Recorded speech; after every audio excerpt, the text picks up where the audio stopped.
Samoya bafethu yabona truly speaking masikhuma nje iqiniso bafethu umuntu omnyama unenkinga eserious kakhulu.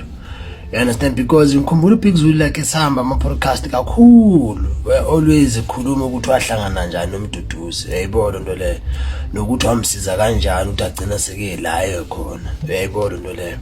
And manje into esengivisa ubuhlungu ukubona uMduduzi noBig Zulu bengasazwani, yabo. And ndingathi ukuthi uMduduzi manje sezifile ukuthi ufuna ungena kwelinye izinga ebomini la kangangeni, uyayibona into leyo, kumele engenile or ufuna ukuzimela kumele ezimelile, uyayibona. But ayikho into ukuthi masingabantu abamnyama bekhona umuntu omnyama okusizile mase uphuma ke manje sokuphuma ukuthi manje akusazwana akusekho peace, uyayibona into leyo.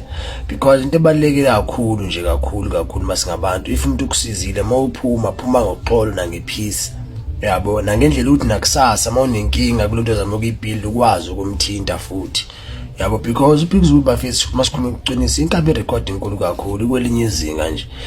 UMduduzi makuhamba isikhathi uzolidinga usizo kaBig Zulu because urun i-record label not an easy thing, especially mawuzorun i-record label uphinde ufaka abantu abamnyama phakathi, because umuntu omnyama akakwazi ukuthobela umuntu omnyama, guys. Umuntu omnyama akakwazi ukulidwa ngomunye umuntu omnyama, bavuma ukulidwa ngezinye inhlanga nje. Lo ngumhlophe abanankinga ukuthi balide.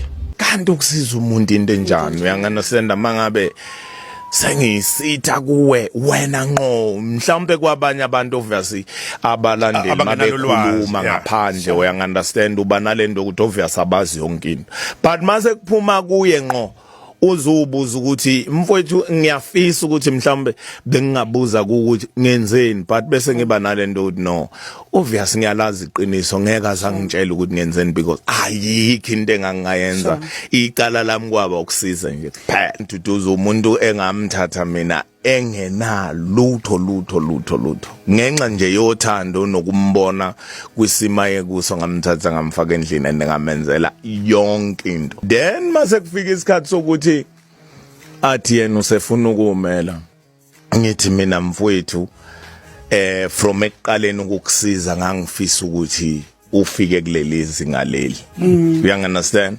ngezandla ezimhlophe ngiyakhulula hamba omela. Then futhi sekubuya kuthuwa mina futhi sengithuwa for in manje kwayilona yena ngqo umuntu sengiyisitha kuye. Big Zulu, I have to ask you. Yeah. Ngiyazi ukuthi lokho mhlambe kokuphola inhliziyo, it's making you sad. Bese fana njengomfethu. Ngoba okuqala ngisho ngithi artist lokuqala engangilisayinile nkabi la kwabo oqala. When's the last time ukhulume naye? Angisakhulumi naye, ngikhuluma naye.